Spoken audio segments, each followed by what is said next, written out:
പ്രിയപ്പെട്ടവരെ, സ്ഥാനമൊഴിയുന്ന ഗവർണർ ആരിഫ് മുഹമ്മദ് ഖാൻ കേരളത്തിനോട് ടാറ്റ പറയാൻ പോവുകയാണ് അല്പസമയത്തിന്. ആരിഫ് മുഹമ്മദ് ഖാനെ യാത്രയക്കാൻ മുഖ്യമന്ത്രിയും മന്ത്രിമാരും വിമാനത്താവളത്തിൽ എത്തില്ല. പുതിയ ഗവർണറായി രാജേന്ദ്ര ആർലേക്കർ അടുത്ത മാസം 2-ന് ചുമതലയേൽക്കും.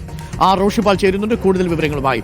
റോഷിപാൽ, കേരളത്തോട് ഗുഡ് ബൈ പറഞ്ഞ ആരിഫ് മുഹമ്മദ് ഖാൻ പോവാൻ രാജ്ഭവനിൽ നിന്നിറങ്ങിയോ? എപ്പോഴാണ് അദ്ദേഹത്തിന്റെ ബീഹാറിലേക്കുള്ള ഫ്ലൈറ്റ്?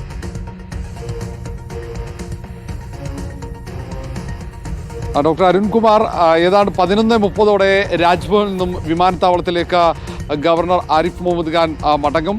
തൊട്ടു പിന്നാലെ ആ വിമാനത്തിൽ കൊച്ചിയിലേക്കാണ്, കൊച്ചിയിൽ നിന്ന് ദില്ലിയിലേക്ക്, ദില്ലിയിൽ നിന്നും ബീഹാറിലെ പാട്നയിലേക്ക്, അങ്ങനെയാണ് യാത്ര ആസൂത്രണം ചെയ്തിരിക്കുന്നത്.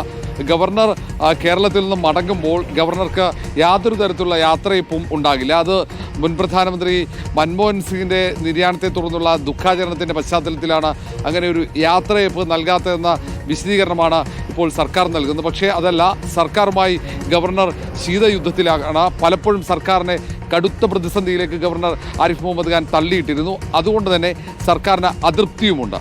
ആ ഒരു സാഹചര്യത്തിൽ ഗവർണർ മടങ്ങുമ്പോൾ പൂർണ്ണമായും അവഗണിച്ചേക്കുക എന്ന നിലപാടിലേക്ക് സർക്കാർ എത്തുകയാണ്. മുഖ്യമന്ത്രിയോ മന്ത്രിമാരോ ഗവർണറെ പോയി കാണില്ല, ഒരു തരത്തിലും യാത്രാമംഗളം നേരില്ല. അത് രാജ്ഭവൻ സന്ദർശിച്ചായാലും അല്ലെങ്കിൽ വിമാനത്താവളത്തിലായാലും. നേരത്തെ പി സദാശിവൻ ഗവർണർ സ്ഥാനം ഒഴിഞ്ഞ് മടങ്ങുമ്പോൾ ഏറ്റവും വലിയ യാത്രയപ്പായിരുന്നു. അത് രാജ്ഭവനിലും പിന്നീട് വിമാനത്താവളത്തിൽ ഗാർഡ് ഓഫ് ഓണർ നൽകുന്നു.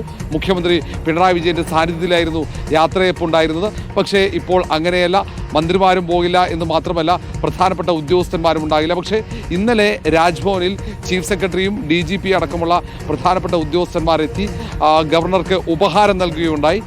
ഏതായാലും അവിടെ ജീവനക്കാർക്ക് യാത്രയപ്പ് നേരത്തെ നിശ്ചയിച്ചിരുന്നെങ്കിലും ഈ ഔദ്യോഗിക ദുഃഖാചരണം കാരണം അത് സംഘടിപ്പിക്കാൻ കഴിഞ്ഞിട്ടില്ല. ഗവർണർ നേരത്തെ പദവി ഒഴിയുന്നതുമായി ബന്ധപ്പെട്ട പ്രതികരണം തനിക്ക് വല്ലാതെ കേരളം മിസ് ചെയ്യുന്നു എന്നാണ്. പക്ഷേ കഴിഞ്ഞ കാലങ്ങളിലൊക്കെ അറിയാം, നമുക്ക് സർക്കാരുമായി നേർക്കുനേർ പോരാട്ടമായിരുന്നു. പരസ്യമായി മന്ത്രിയിൽ അവിശ്വാസം രേഖപ്പെടുന്നു, സർക്കാരിനെതിരെ വിമർശനമുയർത്തുന്നു.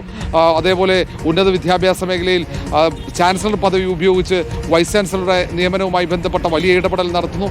അങ്ങനെ തുടങ്ങിയ സർക്കാരുമായുള്ള വലിയ ഏറ്റുമുട്ടൽ, നിയമസഭ പാസാക്കിയ പ്രധാനപ്പെട്ട ബില്ലുകൾ ഒപ്പുവെക്കാതെ തടഞ്ഞുവെച്ച സാഹചര്യമടക്കം, ഇതൊക്കെയാണ് സർക്കാരിന് അതൃപ്തി ഉണ്ടാകാൻ കാരണം. പക്ഷേ ഇങ്ങനെയുള്ള ഇടപെടൽ നടത്തുന്നത് സർക്കാർ കൃത്യമായി ഈ ഉന്നത വിദ്യാഭ്യാസ മേഖല രാഷ്ട്രീയം കലർത്തുന്നു എന്നതുകൊണ്ടാണ്. ഇതടക്കമുള്ള വിശദീകരണങ്ങൾ ഗവർണർ നൽകുകയുണ്ടായി. ഏതായാലും വലിയ പോരായിരുന്നു കഴിഞ്ഞ കുറച്ച് കാലമായി സർക്കാരും ഗവർണറും തമ്മിൽ ഉണ്ടായിരുന്നത്.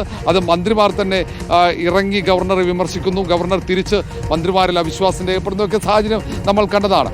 അതുകൊണ്ട് തന്നെ ഇപ്പോൾ ഗവർണർ മടങ്ങുമ്പോൾ ഗവർണർക്ക് അവഗണനയാണ് ഇപ്പോൾ സർക്കാർ നൽകുന്നത്.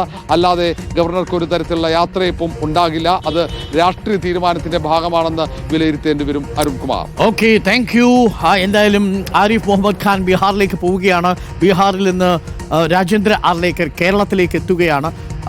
അവിടെയും ഇങ്ങനെ തന്നെ ആയിരിക്കുമോ? അങ്ങനെ ആവാനുള്ള സാധ്യതയില്ല. നിതീഷ് കുമാർ ഭരണകക്ഷിയുടെ ഭാഗമാണ്. പക്ഷേ തിരഞ്ഞെടുപ്പൊക്കെ വരാൻ പോവുകയാണ്.